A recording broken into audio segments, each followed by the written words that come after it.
Ribbon cutting na nga ng bahay ng K-Sisters. Ang inaabangan ng marami. Ipinaliwanag muna ni Sir Paul ang dahilan kung bakit nila sila tinatawag na K-Sisters.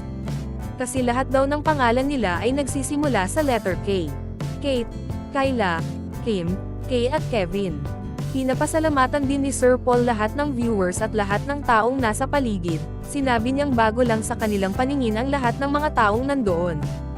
Realidad na maraming nandyan para sa iyo kung may nakikita na silang pag-angat, pagbabago o pagtatagumpay ng buhay mo.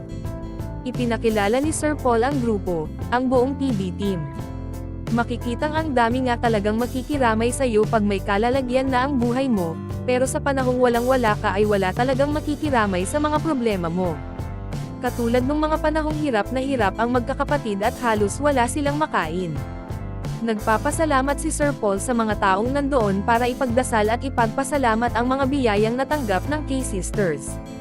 Formal din niyang ibinigay ang Certificate of Donation ng bahay sa magkakapatid at tinanggap ito ni Kim. Marami ang nagpalakpakan at sinabing masaya sila na nangyayari sa buhay ng magkakapatid.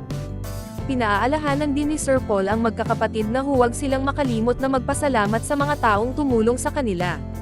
At higit sa lahat sa Panginoon. Sinabi din niya sa magkakapatid ingatan at alagaan nila ang bahay na ito at sa kanila na ito hanggang sa pagtanda nila. Banilinan din sila ni Sir Paul na magmahalan silang magkakapatid kahit ano pa man ang mangyari at pag tumanda na din yung kaisa-isang tita nila na kasakasama nila, ay huwag nila itong pababayaan. Dahil ito nga lang din ang dumamay sa kanila sa mga panahong kailangan nila ng makakasama. Pinaliwanag din ni Sir Paul kung bakit nakapangalan kay Kim ang bahay nila. Sinabihan din niya ang magkakapatid na magtutulungan dapat ang mga ito sa lahat ng bagay. Pinayuhan din niya ang mga ito na dapat ay priority muna nila ang pag-aaral, bago ang iba pa. Nabanggit din ni Sir Paul yung mga unang araw na nakilala niya ang magkakapatid.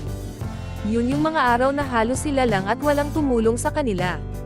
Sa gitna ng kwentuhan at pangangaral ni Sir Paul sa kanila ay ipinakilala ang dalawa pa nilang kapatid sa ina na sina Kylene at Kara. Sabi pa ni Sir Paul ay ngayon lang nila nakita at nakilala. Ipinakilala din yung tiyahin nila na mukhang may kaya naman sa buhay at ex-kapitan daw ito sa lugar nila. Kaya nagbiro si Sir Paul kung wala na ang ibang pangkapamilya ang nandoon at baka mayroon pang mag-claim. Nasaan kaya ang mga ito nung mga panahong hirap na hirap ang K-Sisters at salitang pang mag-absent para makapagtinda ng mga gulay, yung mga panahon uuwi sila galing sa eskwelahan at maghahanap pa ng makakain. Hiningan naman ni Sir Paul ng mensahe ang dalawang ate para sa mga kapatid nila. Pagkatapos nito ay kakain na sila at maiwan muna ang K-Sisters at kakausapin pa sila ni Sir Paul. Masaya ang lahat ng nandoon, katunayan na marami talagang makikiisa at makikisaya sa panahon may naabot ka na. At para sa more summary video ng Pugong Biyahero huwag kalimotang mag-like and subscribe.